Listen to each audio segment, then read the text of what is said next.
So today we're going to be addressing an article from the Daily Mail. We could address the same kind of article from CNY Central, but the article's not as concise. But the article from CNY does have a video and a couple of the notes related to this article from the Daily Mail, so I think we're going to address both kind of. It's just there's more information on the Daily Mail one. Judge sides with parents trying to evict their unemployed 30-year-old millennial son from their family home after he refuses to pay rent or do chores. Let's ignore the millennial part. I'm only 2 years older. Does that make me a millennial? I'm not. I want to know where the cutoff point is. But let's focus on how far you had to have pushed your parents for them to take it to court to get you kicked out. How shitty a son are you? And I mean it exactly like that. Most kids want to live away from their family. I think we can all agree with that. We all want our own space. We want to forge our own ways and lives away from family, because family are kind of annoying. In their own unique way, of course.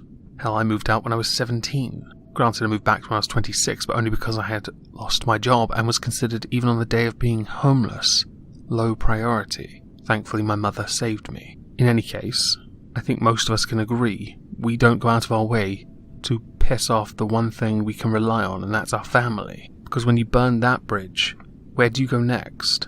A New York judge has ordered a 30-year-old man to move out of his parents' home after the couple tried and failed for months to get their deadbeat son to fly the coop. Now, some of those notes they sent to him, and I've got one of them on the screen here, from the 2nd of February 2018. Michael, after a discussion with your mother, we have decided you must leave this house immediately. You have 14 days to vacate.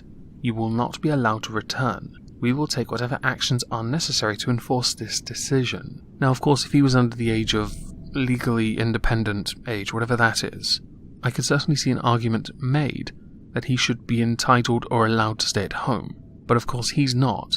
He's an adult, legally independent.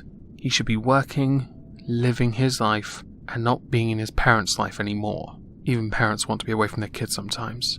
And that's understandable, because as we all know, kids don't typically end up like their parents. And while I know the article tries to entice people with the word millennial, I'm still not convinced he's a millennial. An entitled little shit, yes. And if anything, that would of course indicate a trend with those blasted millennials because they're entitled little shits as well. But Jesus here, I don't think he's a millennial. I think he's an annoying little shit who's overstayed his welcome. Burning a bridge in the process, guaranteeing that he will probably be written out of his parents' will. Now there is a video of him speaking to reporters outside of court. I'm going to play that now.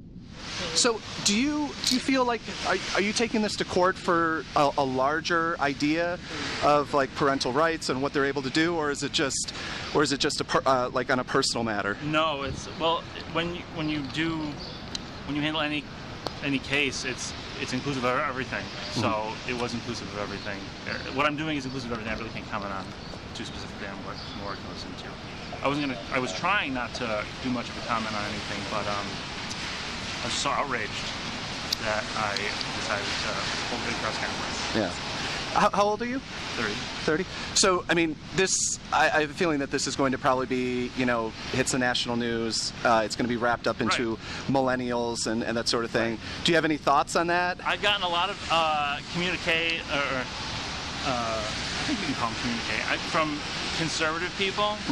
And it's as soon as they find out that you're standing your ground, they're just like, I guess that's not the liberal millennial that I thought I was dealing with. But that, I have had people reach out to me from that are very conservative. Yeah. Delightful, right? At a Tuesday hearing which lasted about 30 minutes, New York State Supreme Court Judge Donald Greenwood sided with the parents. The couple have been trying to evict their unemployed only son Michael for months because he refuses to pay rent or contribute in any way around the house. I would think, to you Michael the son, they have raised you. Now they might have made mistakes to enable you to get to this point, and if they have, of course they should agree that they have fucked up. But you are effectively, as an adult, a lodger, and you should be trying to go your own way. You should not be trying to outlive your parents in their home because you think it's yours. I never quite liked the idea or argument of something being someone's birthright because somebody else had earned it and you were related. It's up to them who they leave their shit to. And I think, much like what I said a minute ago, you're not getting anything. Although they did offer you $1,100 to help you if you left. Michael argued in court on Tuesday that legal precedent allowed him 6 months' notice before his parents could kick him out, The judge then pointed out another case that nullified that previous decision and called 6 months an outrageous amount of time to ask for, to which Michael responded that it was outrageous to evict him. Clearly not. You exhausted all their options. Although I do think it's ludicrous it went to a court, I think it's more ludicrous because you continue to believe you're in the right. Granted, at the end there, you're accepting defeat but asking for time, but you push this. How bloody-minded are you? I already got the entitled bit. Now he has since said he will appeal the decision. Good luck with that. Appeal the decision to not be kicked out of your parents' home after you refuse to pay rent, bills, or contribute in any meaningful way to the upkeep of the house, or yourself for that matter. I can't imagine you shower much. As far as I'm concerned, you are at that point nothing more than a glorified squatter. If you don't pull your weight in a house, you put your burden, the burden of you, on someone else, and it is not your birthright to have your parents act as your slaves, cleaning up after you, buying extra food for you when you don't contribute. Now you have since claimed your parents don't provide food or do your laundry. Do you really think they should? Just because they're your parents, perhaps?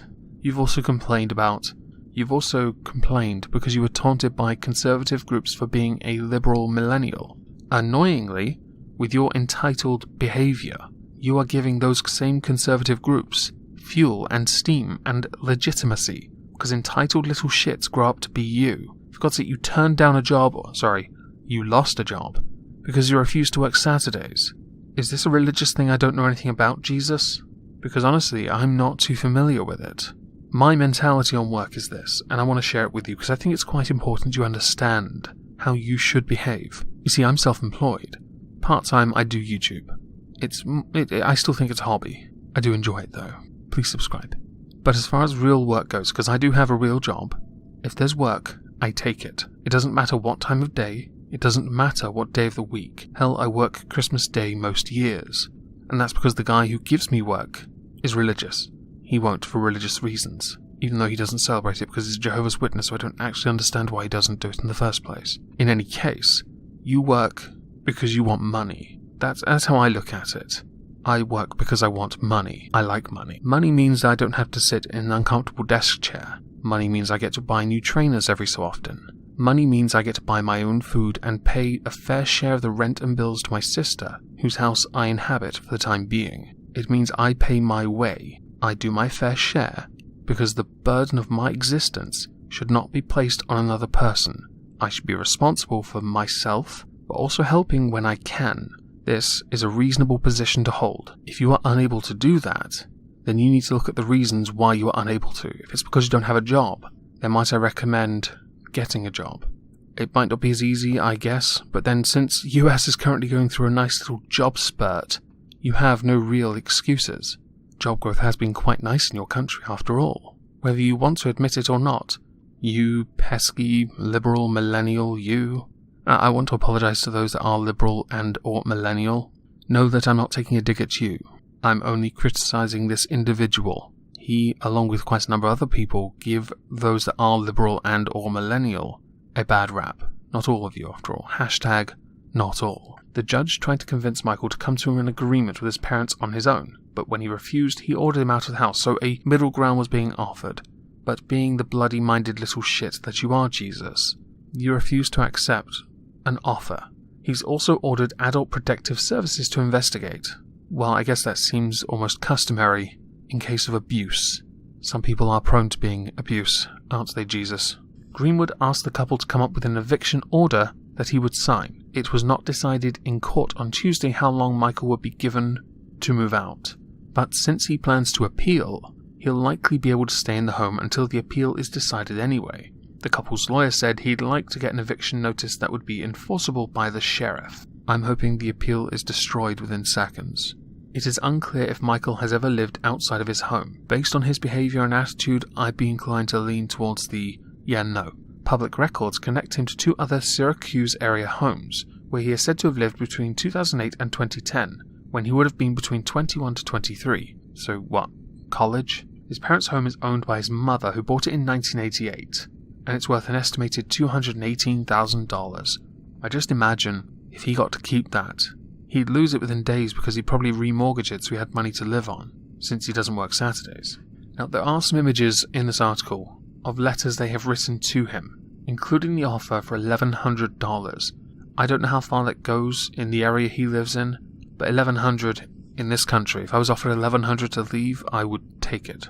It wouldn't go far, but it shows they're willing to help me a bit, which is at the very least a start, and quite frankly at this point, since this is probably going to cost them money in a courtroom, it is more than what you really deserve. And I'm sure most people who watch this agree with me. Most. I'm sure there are some that are just going to downvote it anyway. Over the past 3 months, the Rotondos have given their son 5 written notices, which you've all seen, to move out, but he has ignored their orders. They initially tried to get him evicted, but learned that since he is a family member, he would have to be removed from their home through an ejectment proceeding. In the response to his parents' court filings, Michael, who turns 31 in July and is acting as his own lawyer, says his parents have not given him a reason why he is being kicked out or enough time to find a place. Well, based on what we've seen, they've given you months. And money. Well, attempted to. So you had time. And the reasons are quite clear. You do not pay your way, and you do not contribute. And I don't just mean financially, because obviously that would just be chipping in. Basically, you are a parasite. He claims in his response that in the 8 years he has lived with his parents, ignoring the early ones of course, he has never been expected to contribute to household expenses or assisted with chores and the maintenance of the premises, and claims that this is simply a component of his living agreement. In a redacted filing, and this one made me chuckle, Michael also said he runs his own, quotes, successful business, calling it the overwhelmingly superior choice for the economic well-being over the working of a full-time job. I hope every homeless shelter turns you down, Jesus. I hope your parents write you out of their will and leave everything to someone else. A stranger, perhaps, because you don't deserve anything. You are an entitled little shit, and you give other millennials a bad name. Grow the fuck up. If you need help, you're wearing a suit, get your hair cut, get a proper job, and once you're in a secure job with a decent contract, earning a decent wage, living in your own place, might I recommend you then reach out to your parents with the following 2 words. And I'm going to finish the video with this. I'm sorry.